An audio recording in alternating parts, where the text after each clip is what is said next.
Welcome back. You're watching New Day on Signature Television, and it's 8 after 9 a.m. in Nigeria.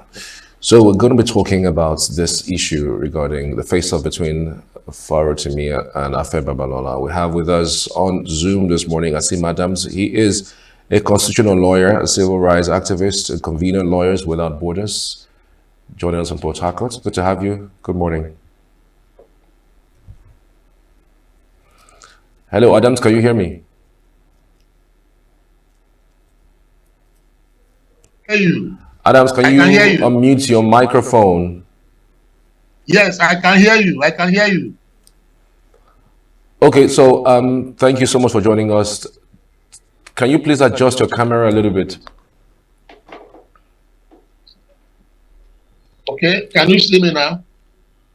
Oh, yes, I can. Thank you so much. I appreciate you. Give us an overview of what you have seen so far with this latest development of Dele Farotimi being remanded in prison because of what he wrote against Afe Babalola regarding his book, The Nigerian Judicial System and the Criminality Attendant to It. Yes, my first thought on this is that Farotimi, Dele Farotimi, was very correct, with his assessment of the Nigerian judicial, system. And the truth is not far-fetched, in the sense that a lot of us, including lawyers, had complained, that the judicial system in Nigeria is palpably corrupt. And that is not an exaggeration. So it was spot on, when he made such insinuations or allusions to the fact that the corruption in our judicial system is monumental and very humongous. It's like a cancer that has eaten so deep into the fabrics of the judicature. Hello, Adams. Yes, can you hear me? Yes, I can, but can you please adjust your camera so we can get your full face? Okay. Can you see me now? Oh, yes, it's a lot better. Go ahead, please. All right. So, like what I'm saying is that the judicature has been immersed in corruption in Nigeria. So it is not a truth that should be hidden. So if Farotimi has come out to say and reiterate what we have been talking about, he is spot on. You understand? So there is nothing to hide or sweep under the carpet about the insinuations or allusions to the corruption that has permeated the judicature in Nigeria. So he is very correct to raise what he raised in his book. That is what I feel.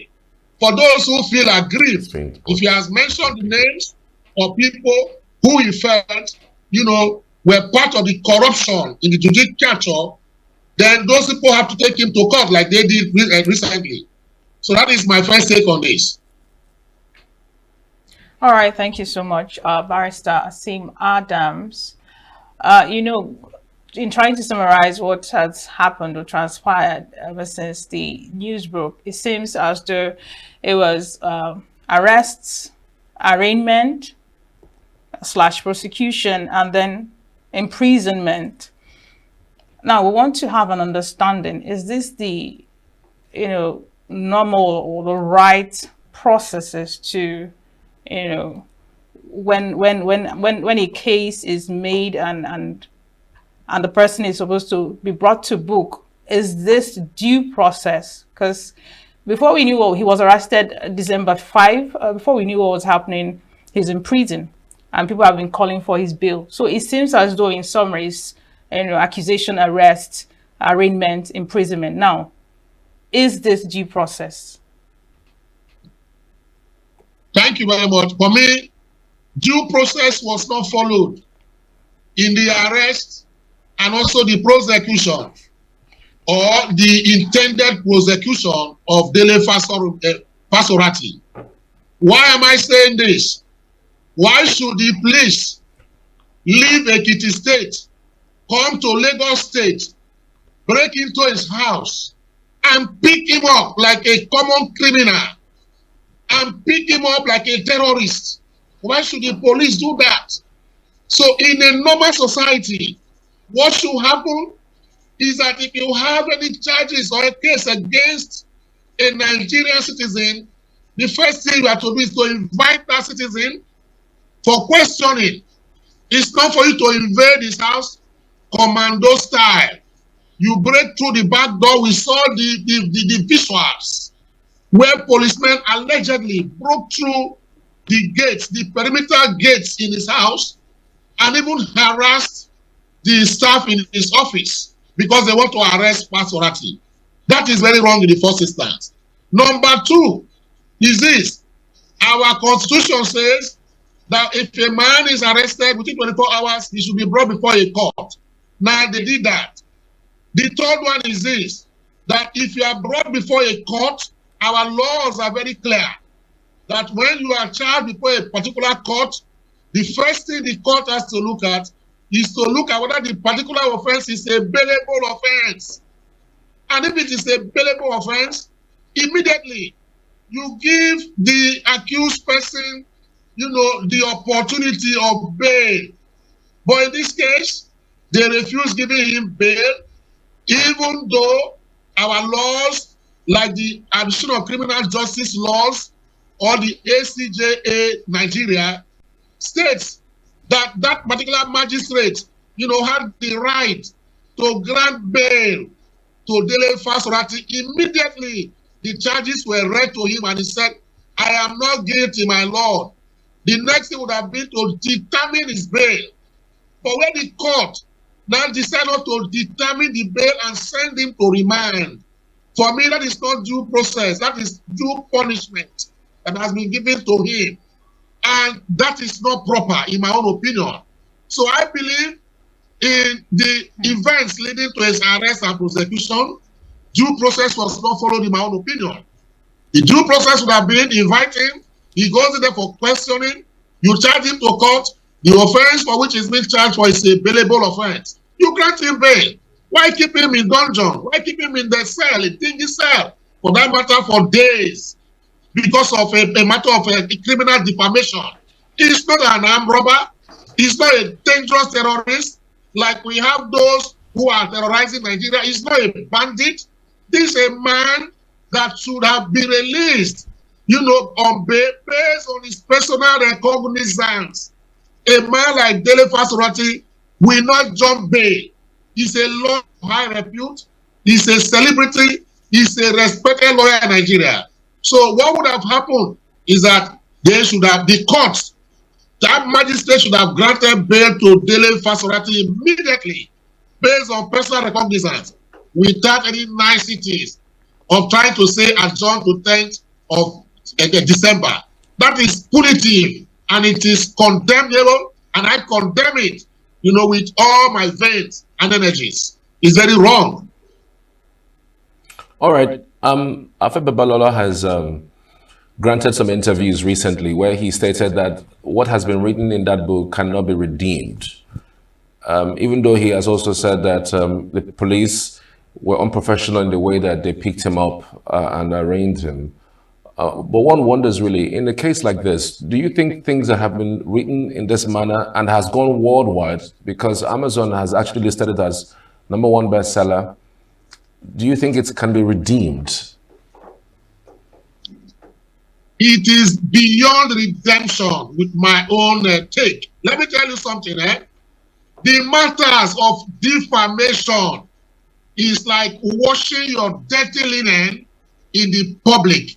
Because defamation, especially criminal defamation, gives Dele Farotimi the opportunity and right to open up more cans of worms against, Afe Babalola and any other person at all in the course of trial. I will give you for an example.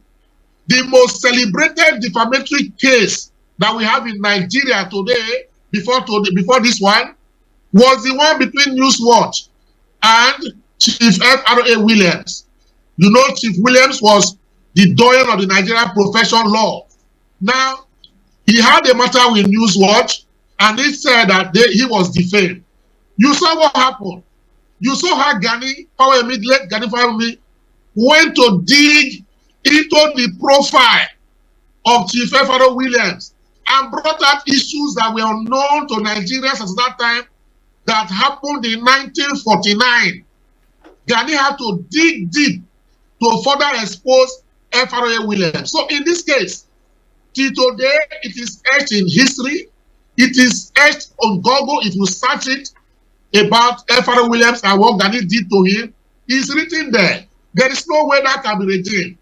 And in this particular case of Abu Babalola, Farotimi has already done his book. He has gone on air. Many of us have the recordings that he did with many television stations and even radio stations. And the book already has sold worldwide. How do you now mock and redeem those books from those millions of people who have bought them? Can you call me to submit, my book that I already bought? Can you call people in America to return the books that they already bought concerning this matter? Then it is near impossibility. So that is why I say it's no longer redeemable. It's beyond redemption. The image has been scarred.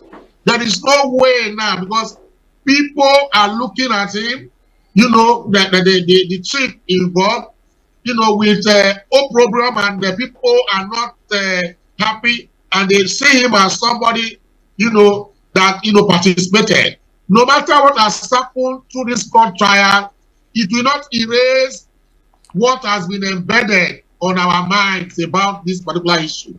So it is beyond redemption, in my own opinion. All right.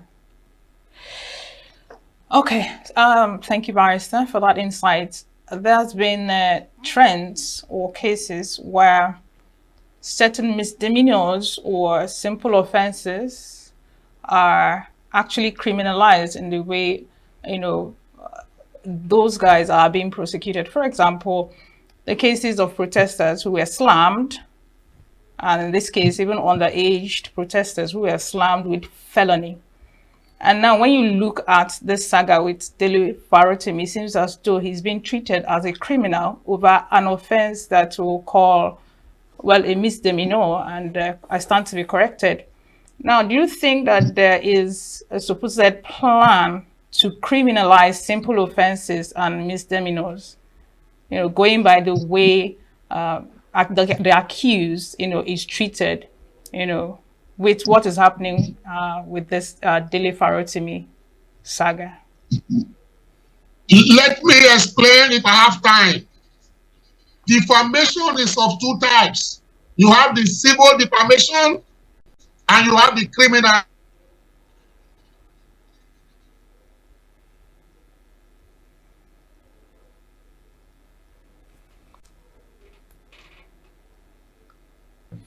Defamation. But in this case, the criminal defamation, what is going to happen? Criminal defamation is a misdemeanor. It's not a felonious offense. It's not a capital offense. That is why you see under section 373 of the Criminal Code Act, for which is being charged before the magistrate, it is the maximum of 2 years. In most cases, it's 1 year imprisonment. So when you treat misdemeanor in this manner, it becomes a problem. And if he's convicted, he can only go to jail for 1 year or maximum 2 years. And he will become a free man. But he has done the damage. I believe to tell you that these people are trying to contrive situations, and they have found out that criminal defamation is a misdemeanor. That is why they have prepared new charges against Dele Farotimi at the Federal High Court under what they call the Cyber Crime Act. Now, what they are trying to do there is that the Cyber Crime Act, which was a law that was recently passed into law, under that particular act, is going to get more punishment. So that is why they now drifted and now went to Federal High Court. Why this magistrate court matter was still pending. And in the cybercrime, the allegations, they are saying that he transmitted, these same allegations against Ape Babalola through telephony, through television, through other medium, of which Facebook, etc., as the case may be. The question I want to ask them is this: are you going to bring those stations that he transmitted these allegations or defamatory statements, are you going to bring them to court to prosecute them for aiding him to do that? That is a question we need to find out when they begin the process of prosecution or trial, as the case may be. But I feel that criminal, defamation is a misdemeanor. Secondly, on this, I have asked the question: why did Afe Babalola not, do what they call civil defamation, like Femi Falana did?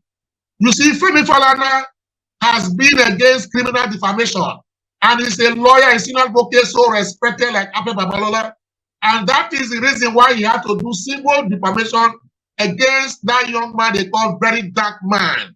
And in civil defamation, if you have found wanting, then you now pay damages by way of compensation, which would have been more beneficial to Afe Babalola in this case. Assuming Farotimi is found wanting by the Supreme Court at the end of the day, and is ordered to pay 20 million, Babalola can use that 20 million to set up a foundation, to help the indigent, because it does not need that money as the case may be right now. So the way they are doing these theatrics and trying to behave as if it's a movie that we are acting, that is where I have great problem. Nigeria has to grow. Nigeria is only the few nations in the world where you see people who are defamed go to police to go and complain, and they arrest people, for defamation. Defamation ordinarily, under the law of tort, ought to be a civil proceeding. But here in Nigeria, we want to show power, we want to show influence, and peddle it in the most unlikely manner. That is why, they have gone for criminal defamation, because they want to deal with it. The third point is this: many of us know what they are doing. Farotimi resides in Lagos. Why come and arrest Farotimi from Ekiti, take him to Ekiti? Now, in defamatory matters, now let me tell you what happens. I know that, yes, you have the prerogative that you can bring an action where the man made the particular statement, or where people read that defamatory statements. Then you can sue, in those areas, jurisdiction. But the question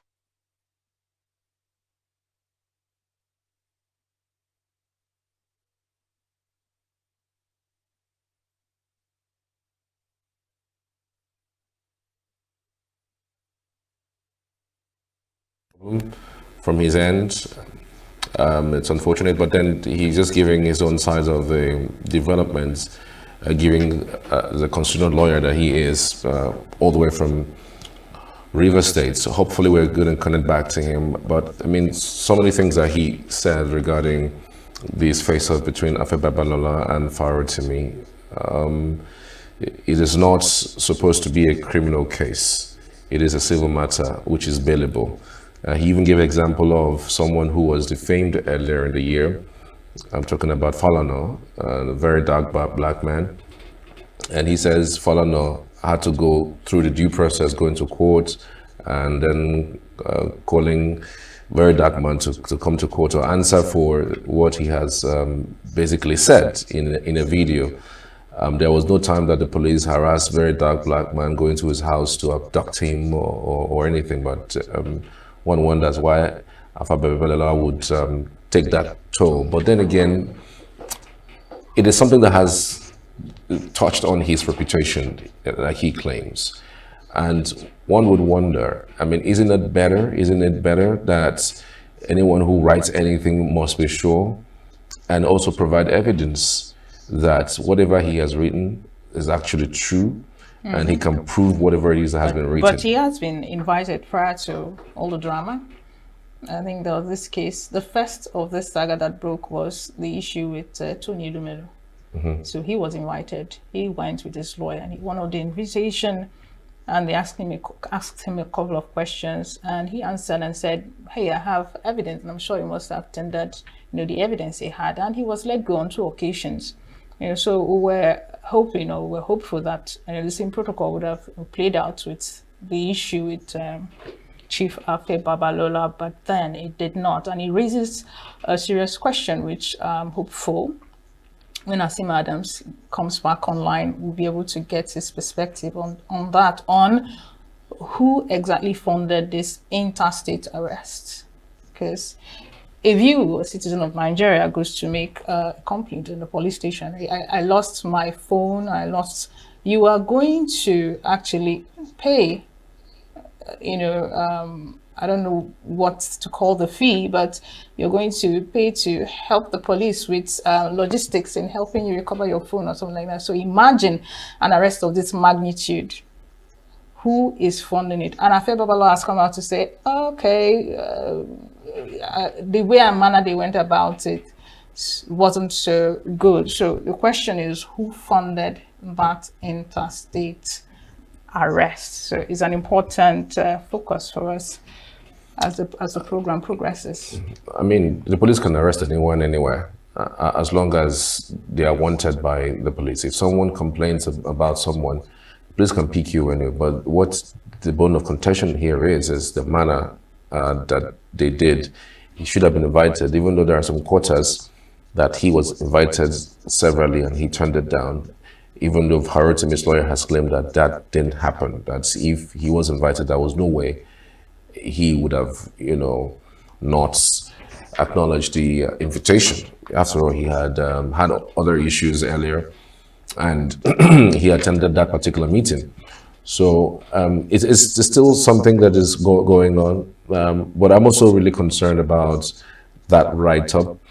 What is the due process really, beyond what has been written and now that it's globally known and rated in several quarters? Amazon said it's bestseller #1 around the world. So one wonders really what exactly happens afterwards. Here's really the irony. Is going to go on. Here's really the irony for me, and it's something of a psychological issue.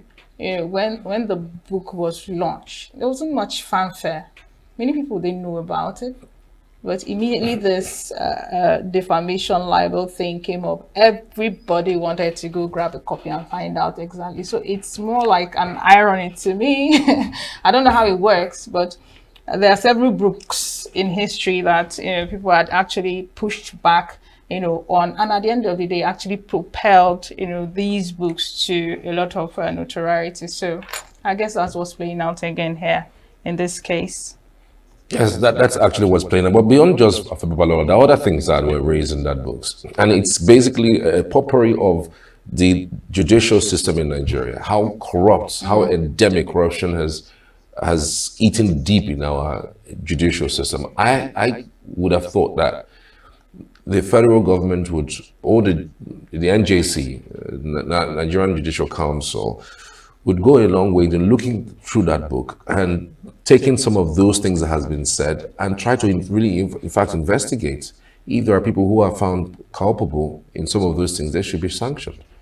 Well, if there are infractions, if there are things that they feel that they needed much more clarification from the person who has written the book, that's Farotimi, they should invite him and say, look, can you clarify on these issues so we can actually make our judicial system better? Because it pains me to see somebody trying to help our judicial system by, highlighting the problems of our system, and they are vilified for highlighting it.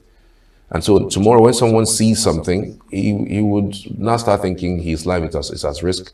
He may not be able to do it or expose those corruption because, his life may be at risk. That's true, because Dele Farotimi has actually granted some interviews stating categorically that he is standing by whatever it is that he wrote. I mean, it goes to show that he has his evidence, and it goes to show how ready he is to defend whatever it was that he wrote. So I think I actually, borrowing from what Charles is saying, these things should be looked at strategically, objectively, and find ways to make it right rather than vilifying the one person that has been speaking out. Regardless of ethnicity, political affiliations, Dele Farotimi has been one activist that's been, you know, saying the very same thing at every platform. So I think Nigerians should speak up more on this and see how, of course, there's a protest coming up, and netizens are going wild on social media with hashtag Free Dele Farotimi. So let's see how this plays out. All right, in a couple of minutes, hopefully, we're going to connect back to the barrister who have clearly stated that this is a simple matter of civilness, amongst two persons, and it shouldn't even be debated. This is a bailable offense. It should have been bailed, and then maybe he will have his day in court for the trial, and then so that the things can get done. Is it because it's him, Afe Babalola, that initiated it? If it was somebody else, in fact, there was even a question. If it was a huge politician, someone who is high and mighty, can Afe Babalola use the police to go and harass him and pick him up from his home? These are the variants or variations of the way a man and the police reacts to some of these things. Big men are usually treated right. They are invited. They're not arrested. They are invited. But in this case, he was some arrested. People are saying it's really not an arrest. It was a kidnap. Going by the way and manner that the agents, got into the premises, harassing, staff, harassed the accused, whisked him off, no form of identification. So some people are calling it a kidnap of some sort. But like I said, let's just sit back and watch how this unfolds, hopefully for the better. Okay, so if we're not getting our barrister back, maybe we'll just wrap it up here. But what I actually want to say is that beyond the way and manner that he was abducted, whatever you are writing about somebody, be sure you have concrete evidence. What I mean evidence, not what you heard someone say to you, not hearsay. Like, you must have hard facts. And at some point too, you are even going to be meant to tell where you got the source from. But even though sometimes it's a little bit controversial when people ask for your source. So whatever you are writing, for the person of his standing, Farotimi, I'm sure he cannot write that kind of thing without having an evidence, hard evidence, in that nature. So I am just thinking to myself and saying, look, whatever you are writing, even as a person, not as a lawyer, because Farotimi is also a lawyer with high repute, you must have to be sure you have your facts, like double searched facts, not the things you picked online, not the things someone says, because that cannot be said to be, cannot pass for facts, if you eventually land in court. So that's my way of advising everyone who's looking to do that. But then again, that shouldn't also make you deter yourself from exposing corruption if you see one, because these types of stories, when it goes out, before someone tries to release anything, they tend to be scared, first of all, for their lives, for their families, so they don't get abducted. I mean, is Afe Babalola, who did what he needed to do, sending the police? What if it was someone else who was, a rascal, a political rascal, who could do and undo, who could send thugs or armed men to your home to abduct you and never to see you again? I mean, we've seen that play out over and over again. People could do that. People can do, you can have a stray bullet shoot at you. They already know where you live. They already know your office. So it's all still they not needed far to do from what Dele Farotimi has actually gone through. There's been a complaint by him, I think in 2021, I also stand to be corrected, there was an attempt on his life, and he made a entry. According to him, he reported to the police, but then nothing was done about it. So I guess he's up against some very, very powerful people in Nigeria. You know what they say, when you push on corruption, corruption would definitely push back at you. All right, thank you so much. Don't go anywhere. New Day continues right after this time out. Thank you.